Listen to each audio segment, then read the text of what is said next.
মানে তাদের ভিতরে একটা আলাদা বিবেক জাগ্রত হলো যে আমার বিবেক ছাড়ছে না, আমি ভালো তৃণমূল, আমি বিক্ষুব্ধ তৃণমূল, আমি তো এখনো আপনাদেরকে দায়িত্ব নিয়ে বলছি, যারা ভালো তৃণমূলে কনভার্ট হয়েছেন খুব ভালো কথা, মানে এগুলো খুব ভালো জিনিস, মানে খুব এথিক্যাল প্যারামিটার তাদের বক্তব্য অনুযায়ী। আমার বক্তব্যের সাথে এথিক্সের কোনো মিল নেই।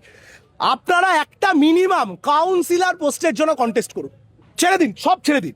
যে সিটগুলোতে আছেন, এমএলএ হোক, এমপি হোক, কাউন্সিলর হোক, সবগুলো থেকে সবার প্রথমে বলুন আগে রিজাইন করতে। রিজাইন করে একটা বাই ইলেকশন হবে, নিজেরা নিজেদের মতো করে একটা কন্টেস্ট করে দেখান, কন্টেস্ট করে জিতে দেখান। তারপরে এসব বড় বড় বাতেলাবাজি কথাবার্তা কি করে হবে না হবে দেখে নেবো। আর কাল 4টের পর আপনি আবার আসবেন, আবার আপনাকে সেম কথা বলবেন। আচ্ছা, নাচানাচি হবে না, নাচানাচি শহীদ দিবসের দিনটা আমরাও সমর্থন করি না। প্রথম কথা, এটা তো নাচানাচির দিন নয়। শহীদ দিবস মানে একটা দুঃখের দিন, একটা কষ্টের দিন, এটা আনন্দের দিন নয়। দাঁড়ান, লেট মি ফিনিশ। আমি শেষ করি, তারপরে আপনি কোয়েশ্চেনটা রাখবেন, আমি উত্তর দেবো। নাচানাচি হোক সেটা আমরাও কখনো চাই না। এবার ঋতব্রত বাবুরা বলেছেন ওনারা যদি আসল তৃণমূল হন, তাহলে 4 মে 2026 বেলা 12টার আগে তাদের এই আসল তৃণমূল হওয়ার এই যে পরিবর্তনশীলতাটা, সেই পরিবর্তনশীলতাটা মনে পড়েনি কেন? 4 মে 2026 বেলা 12টার পরে গিয়ে হঠাৎ মানে তাদের ভিতরে একটা আলাদা বিবেক জাগ্রত হলো যে আমার বিবেক ছাড়ছে না, আমি ভালো তৃণমূল, আমি বিক্ষুব্ধ তৃণমূল, আমি কি এই নিয়ে নেবো, সেই নিয়ে নেবো। 4 মের আগে কোথায় ছিল?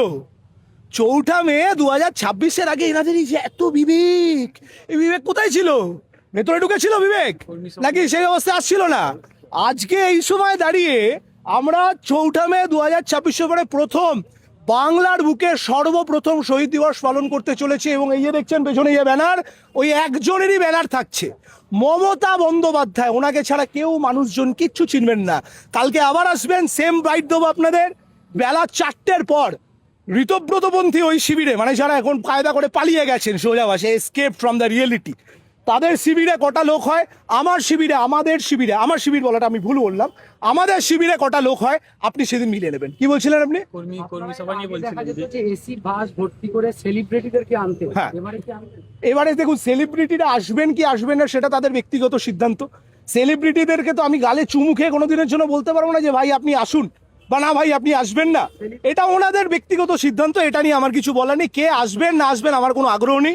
শুনুন ভাই, সাধারণ মানুষ আসলে আমাদের হলো, অতীতে আমাদেরও কিছু ভুল ত্রুটি 100% ছিল, এটা নিয়ে কোনো ডাউট নেই। আর আমি একদম ব্লাইন্ড ফোল্ডেড পার্সন নই যে নিজেদের ভুলটাকে স্বীকার করতে পারবো না।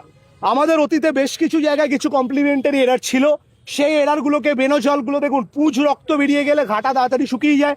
আজকে সেই জায়গাটাকে রিফাইন করে আমরা নতুন করে চেষ্টা করছি দলটাকে ঘুরিয়ে দাঁড় করানোর। এবং আজকে যদি কেউ না আসে, শুধু মমতা ব্যানার্জি একা থাকবেন, তারপরে দেখবেন শুধু কালো মাথার ভিড়। কালকে সকাল 9টা থেকে এখান থেকে দেখবেন শুধু কালো মাথার ভিড়, কাউকে খুঁজে পাওয়া যাবে না। তারপর আমরা তো হারিয়ে যাবো। তারপরে মানুষের যে আবেগ আছে দলটার প্রতি এখনো, কারণ দেখুন 41% মানুষের ভোট আমরা পেয়েছি, 41% মানুষ এখন অব্দি আমাদের উপরে বিশ্বাস রেখেছেন। সেই 41% মানুষ যদি চলে আসেন, তাহলে যতই হোক যাই হোক এইখানে, হ্যাঁ অবশ্যই আইন মেনে, আইনের বিরুদ্ধে গিয়ে কিছু হবে না। ল অ্যান্ড অর্ডার আমরা ডিস্টার্ব করতে দেব না, ল অ্যান্ড অর্ডার মেনটেন থাকবে। ল অ্যান্ড অর্ডার প্রোটেক্ট রাখার রেসপন্সিবিলিটি সর্বভারতীয় তৃণমূল কংগ্রেসের প্রত্যেক কর্মী, প্রত্যেক সমর্থকের। তখন দেখবেন কতটা লোক চাঙ্গার, কতটা লোক ঝিমিয়ে গেছে। কালকে হিসেব হবে, যা হিসেব হবে কালকে হিসেব হবে।